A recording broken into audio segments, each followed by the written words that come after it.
Tell me in a sentence who you are.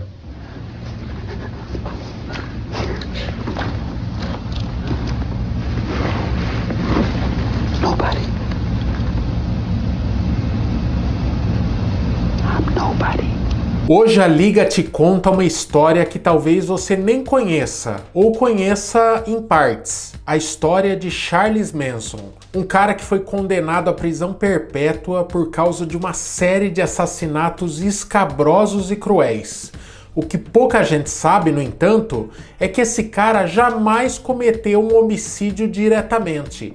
Seu poder, talvez ainda mais perigoso, era o de conseguir entrar na mente alheia e fazer pessoas que até então eram do bem cometerem atos terríveis contra desconhecidos. O vídeo de hoje tá imperdível, não sai daí!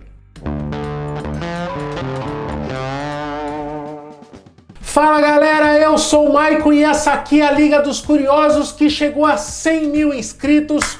Muito obrigado a todo mundo que já faz parte dessa breve história. Foram 100 mil inscritos em 5 meses, é muito rápido e é muito difícil. Eu sei porque eu tenho outro canal e eu levei 5 anos para bater essa mesma marca. Então muito obrigado a todo mundo que segue a Liga, o conteúdo que eu faço aqui e acaba me botando uma pressão para que eu continue fazendo conteúdo legal para vocês, tá bom? Aqui é um lugar feito para curiosos, então se é a tua primeira vez aqui, já vai se inscrevendo e deixa o like, beleza? Hoje a gente vai falar sobre um dos maiores ícones da criminalidade na história do mundo, Charles Manson. Para explicar quem era o Charles e o estrago que ele fez na cabeça dos seus seguidores, é preciso contextualizar como vivia esse grupo que acabou se tornando uma espécie de seita. Os seguidores do Charles eram homens e mulheres, na sua maioria jovens, que seguiam aquele estilo de vida hippie e viviam numa propriedade rural de Los Angeles,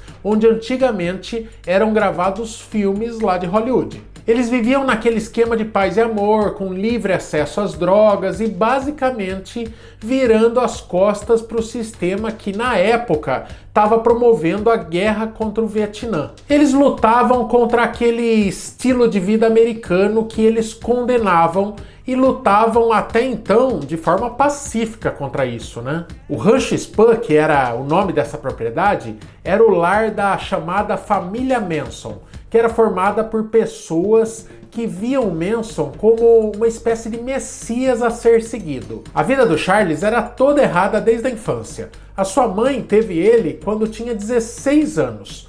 Na biografia escrita pelo próprio Charles, ele conta que certa vez a sua mãe quis trocar ele por uma caneca de chopp e propôs esse negócio para uma garçonete que acabou não aceitando. Toda essa revolta do Charles fez com que ele adotasse o sobrenome Manson, que era do seu padrasto, tudo na tentativa de se afastar cada vez mais da mãe. Internado numa instituição para menores delinquentes quando já era muito novo, o Charles fugiu e vivia com o que roubava de pequenos estabelecimentos. Ele morava na rua.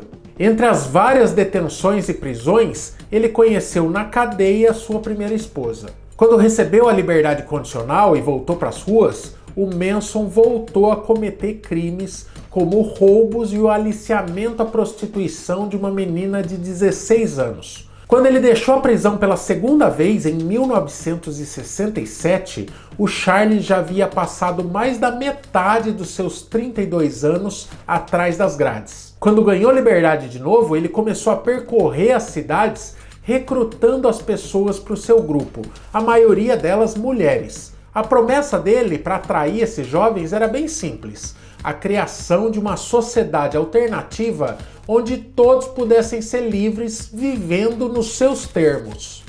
E esse poder de atração sobre as pessoas é algo que é comumente relatado na personalidade de psicopatas, que sempre tem uma lábia muito grande. No auge da popularidade, o Rancho Spahn era o lar de mais de 100 moradores da seita. E por que Los Angeles? Porque o Manson tinha pretensões de se tornar músico, já que na cadeia ele tinha aprendido a tocar guitarra e ele achava que o sucesso para ele era uma questão de tempo. E justamente por ser alguém tão persuasivo, o Manson se tornou amigo e conhecido de pessoas famosas, como por exemplo o Dennis Wilson da banda Beach Boys, que era bem famosa na época e acabou gravando uma das composições do ex-presidiário. A relação do Manson com a música era bem estreita. E em 1968, quando os Beatles lançaram o White Album, aquele que é um dos mais famosos da história do grupo, o Manson tinha certeza que tinha entendido a mensagem escondida por trás da música Helter Skelter. Para ele, essa canção era um sinal de que as suas teorias apocalípticas estavam certas. O Manson acreditava em uma guerra racial que estava prestes a acontecer. O Charles disse para os seus seguidores que os negros ganhariam essa disputa e os membros da família Manson governaria o que restou do mundo. Olha que loucura. Foi quando que, no verão de 1969, quando essa guerra racial nunca chegou a acontecer e quando a carreira musical do Manson estava super fria, ele decidiu provocar esse conflito que ele tanto esperava. Foi então que o Manson convenceu seu grupo de que eles deveriam incitar o começo dessa guerra. Sabe como? Assassinando brancos ricos e influentes da cidade e incriminando grupos da resistência negra, como por exemplo os Panteras Negras. Foi então que em 9 de agosto de 1969 a ideia do Manson saiu do papel e se tornou um crime real. Naquela madrugada, os seus seguidores Tex Watson, Susan Atkins, Linda Kasabian e a Patricia Carmichael invadiram a casa do famoso diretor de cinema Roman Polanski com a missão de destruir quem estivesse por lá da forma mais cruel que eles pudessem. Lá dentro da casa foram mortos a atriz Sharon Tate, que além de ser uma beldade fazia muito sucesso no cinema e era esposa do diretor. Ela estava grávida de 8 meses quando foi morta. Também foram mortos o Jay Sabrin, que era um cabeleireiro, amigo e ex-namorado da atriz, a socialite milionária Abigail Folger e o seu namorado, um polonês que tem o nome impronunciável. A invasão vitimou ainda uma quinta pessoa, o Steven Parent, que era amigo do caseiro da propriedade e, diferente das outras vítimas, alguém sem qualquer riqueza ou glamour. Os 5 foram atacados com um total de 102 facadas. Para completar o trabalho, eles tentaram se livrar do crime e escreveram a palavra porco com o sangue da Sharon Tate na porta da casa. A cena foi descoberta no dia seguinte e, como reportou a revista Time na época, a cena era tão brutal que assustou até mesmo os policiais. A escolha da casa não foi aleatória. A propriedade era uma antiga residência de um produtor musical chamado Terry Melcher, que havia negado a Manson um contrato como músico na sua produtora. O diretor Roman Polanski, que havia comprado a casa há poucos meses, só escapou do atentado porque estava na Europa gravando um filme. Mas a chacina na casa da atriz Sharon Tate não foi um caso isolado.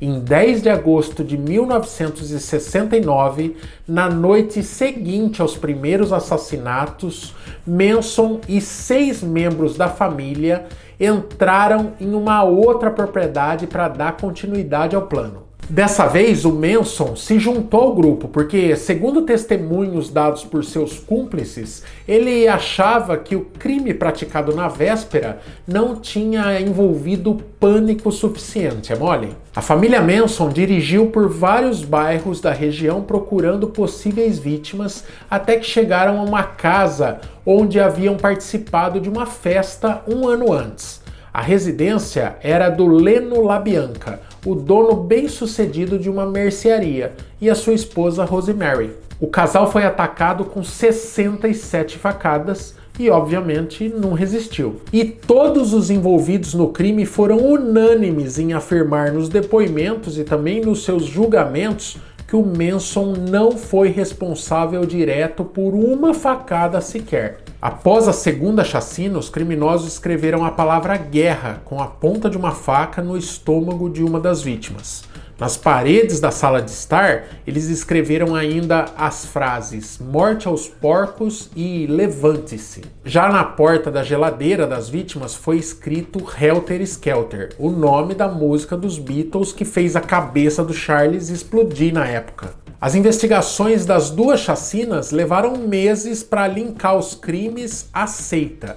Na verdade, isso só aconteceu quando a gangue foi investigada por outros crimes e os seus membros passaram a ser interrogados. O fato crucial, porém, foi a prisão da Susan Atkins. Ela decidiu se gabar para suas colegas de cela que tinha participado das chacinas e acabou sendo denunciada pelas próprias presas. Os julgamentos dos participantes da seita foram um evento à parte e atraíram muita atenção da mídia. As jovens acusadas entravam no tribunal contentes, de mãos dadas e cantando.